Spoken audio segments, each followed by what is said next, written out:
Good morning. Look at my outfit. We need to be cozy. Today's agenda is we will try to go to Joseon K. If we can't go to Joseon K, we will go to the Hokkaido Museum of History. But preferably, we go to Joseon K. It's a bus ride away. So, the bus we're trying to get on is at 8:21 a.m. And then we have to ride all the way to Makomanai Station. We did not reserve tickets, so wish us luck. Breakfast today. Sandwich na po.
Kuha tayo ng water. Ito na lang, tag 120. We bought like this. Hindi talaga pwede wala. Ang cute kasi niya. Their symbol kasi here, or mascot, is a kappa. Bakit nag-system? Ay! Ito! Oh! Ay, ang ganda pala, love!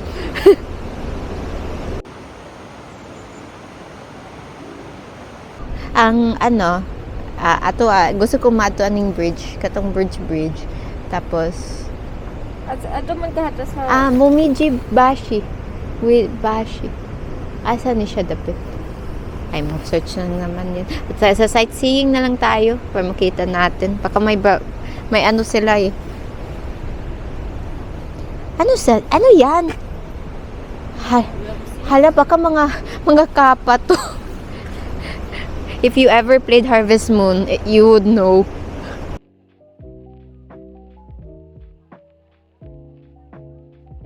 Ano kaya to, guys? Parang may steam eh.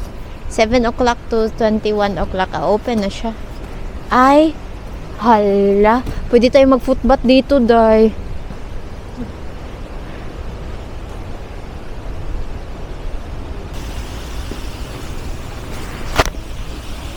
Baho siya, no? Mabaho siya.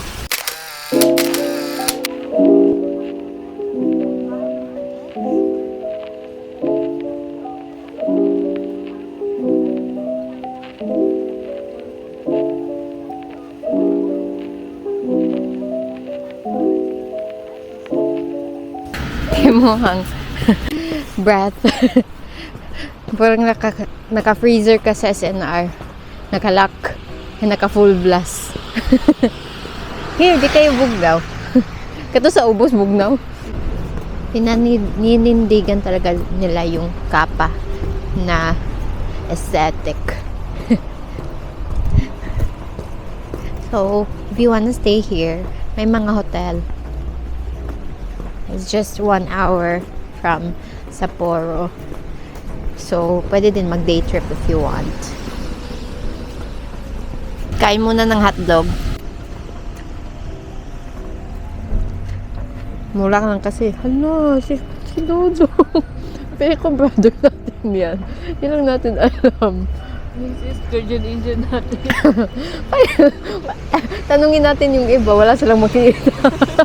We're headed to the Funami suspension. Futami suspension bridge.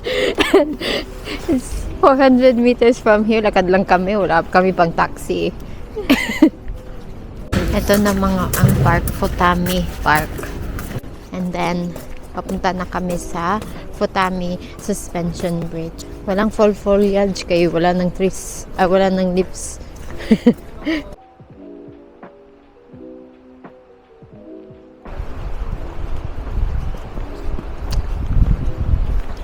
Siya si Kappa.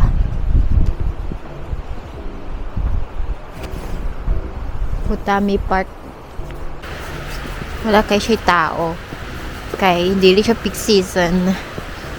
But I think worth the visit siya if fall siya, like napay leaves ng trees, and then if spring and if winter, actually now worth the visit naman siya. It's a little bit lapok lang.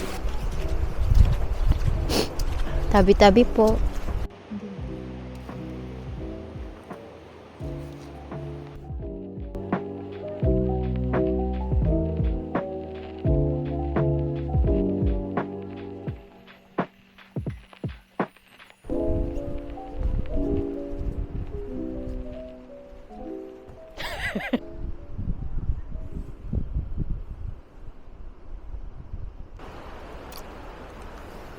Ewan what that says. Google Translate natin pag may time. Ha? Last remnants. Ano ba to dito? Parang Blair Witch. Ito talaga nakita ko sa Blair Witch. Naman din. Uy, paano na to? Apparently this tree, somewhere here, is 270 years old. Nag-grow daw siya ng acorn during the fall. And then the first fall of snow, and how it glistened as it... I remember it. May kumanta pa. We're going back. Just following the trail back, and then we'll try to find a footbath na maganda.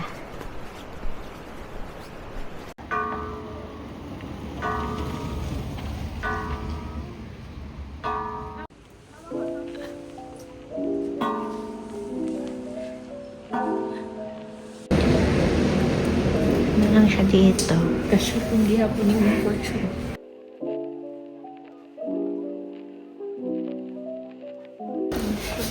Init susunod.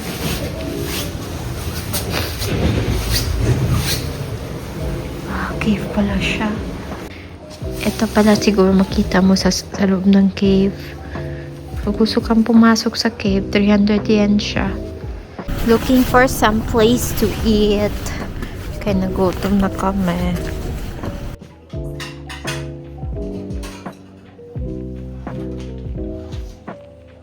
Ano pala siya? Napaka-homey naman dito. Ito yung menu nila.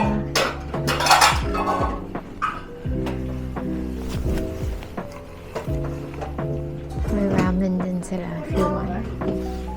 Ganito siya guys. Ano siya? Ramen and rice restaurant. And wala may kabaw unsay name. Unsay giserve nila kay walay menu sa gawas. Pero nisod mo gihapon. And we took a chance. Kay gutom na.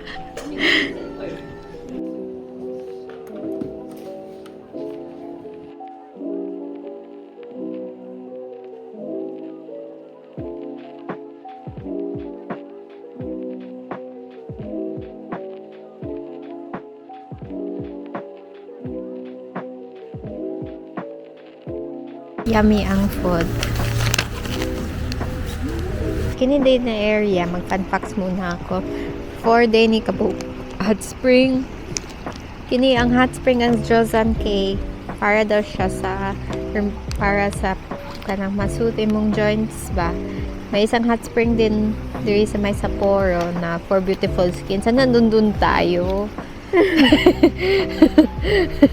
Ang Josan K is to relieve stress man. Yun. Tapos, founded daw siya by a monk na dedicated his life in studying the hot spring and developing therapeutic game for it. Mount Asahidake. Ang trailhead is just ahead. But syempre, we're not going to the trail. Here lang tayo.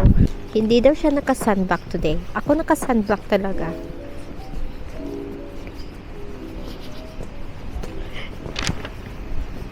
Harmful pa rin yung sun kahit naka-sunblock ka. Some of the hotels, I noticed lang, ka-close na siya. Like, shut down. Kawawa naman. Yeah. Siya akong gimin na monk na nag-study here. We're on the move again. We did not go and use the footpath there. Kasi hindi daw yung footpath. I think so lang ha. Kasi walang sign siya sa map na nakalagay na footpath siya. So, hanap lang kami ng iba place to go. This one, I think it's a footpath.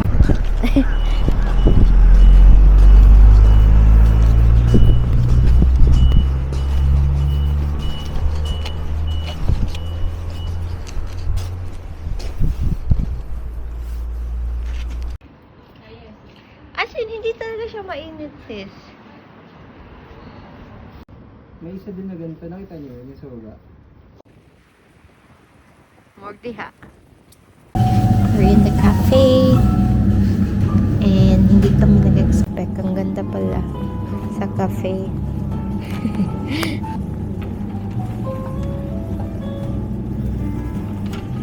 Hindi mo talaga ma-appreciate. I ordered a matcha latte. I wanna taste the matcha latte in Japan. Haven't tasted it. Sabi nila different daw from the Philippines. Try natin ang coffee. Parfait sila Sunday. Parfait? Kaso, ano lang, matamis. Masarap yung matcha nila, matamis. Hindi bitter.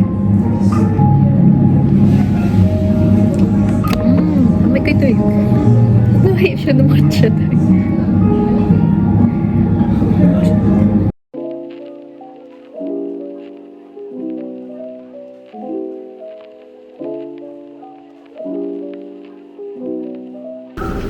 Sarap ng cafe nila. Sarap ng pag-relax ako. Oo. Okay. Medyo mahal pala yung cafe. Excluding tax pala yung prices. Joseon Cave View Hotel. Papunta na kami sa hotel para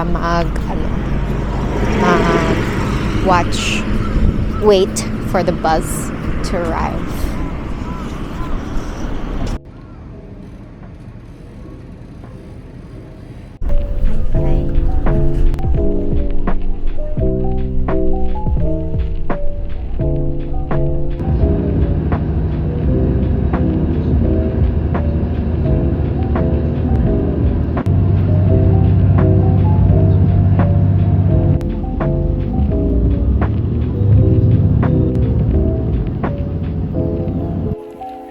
Okay, done resting.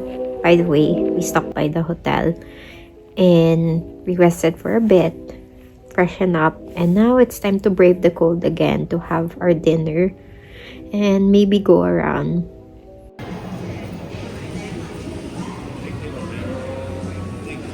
Malaki. Ako din. Side ko ano to? Lettuce.